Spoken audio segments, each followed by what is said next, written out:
leaked intelligence reports from the Pentagon say that the strikes by the United States military was not as successful as portrayed. President Trump insists that Iran's nuclear program has been obliterated, put back by several decades, but that leak report in fact says that it's just been put back a few years. Which version are you buying?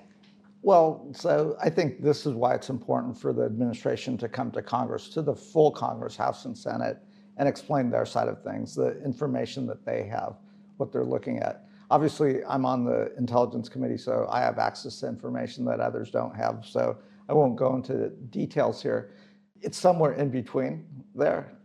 I do think there was some effectiveness on the strikes, but if the real effectiveness is getting around to the negotiating table, if the ceasefire can hold, then perhaps it's irrelevant how far back the program was set, but rather have we created the context for negotiation. If you're saying that we're somewhere in between, are we then likely to see further military action from the United States? These are all questions that we have for President Trump, for his administration. What's the strategy here? Again, if the strategy was to do some direct strikes, whether it was set back months or years, I don't think it was set back decades, let's put it that way. If the goal, though, was to get around to the negotiating table, then it may still effectively achieve what you set out to do. So, I mean, this is a tenuous ceasefire. Both Iran and Israel are declaring victory.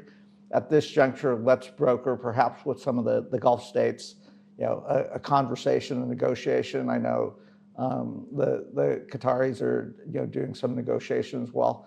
Again, is there a possibility for a long-term solution in the Middle East? We've also heard reports about how Iran may have potentially moved its enriched uranium to a safe location, also centrifuges, equipment needed to make their nuclear weapon.